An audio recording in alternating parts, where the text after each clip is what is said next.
yeah, this will be the first time I will have traveled on the Arctic Ocean to the North Pole. What do you plan to do when you get there?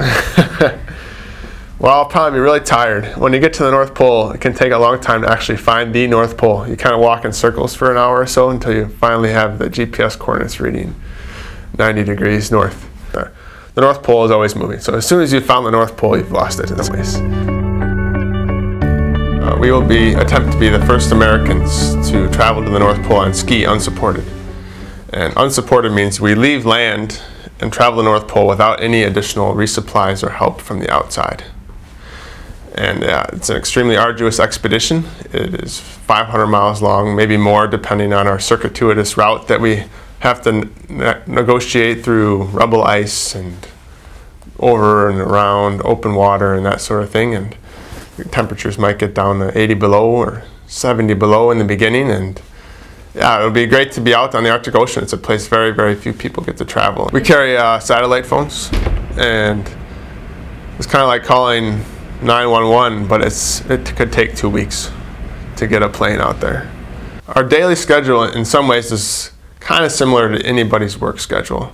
But you know, we're up early when it starts to get light out, or 6 o'clock-ish, let's say, and then hopefully an hour and a half or so later, we've had breakfast, we filled our water bottles for the day, we checked our navigation to see where we were pushed during the night, because on the Arctic Ocean you're always moving, you're on ice floes that get pushed around, and sometimes you gain a little distance, and sometimes you sleep and you're back where you started the morning before, and that's one of the mental challenges for sure. You go 50 minutes or an hour and a half or so constant, and then you take a 10-minute break. Basically you break for as long as you can, which is only about 10 minutes, and then you start to get cold. You have to stay moving when it's 40 degrees out and windy, otherwise you'll be cold. The biggest danger is the combination of cold, open water, and unpredictable ice. If you fall through the ice and you're unprepared for it, or you're too far away from your partner or something, and you can't get out, then you can freeze pretty quick. So that's a big danger. And of course, you have systems and ways of traveling that you minimize these risks. For the longer term, the big risk of, if one were to fail, would be that we're not traveling fast enough and we wouldn't get to the North Pole by the time that we can get a pickup. So yeah, there's polar bears out there as well. The polar bears on the Canadian side of the North Pole or Arctic Ocean are not as prevalent, but that's something that you have to protect yourself from, and you have a little fence that you put around the tent, and you kind of scare polar bears away by making loud noise and stuff like that.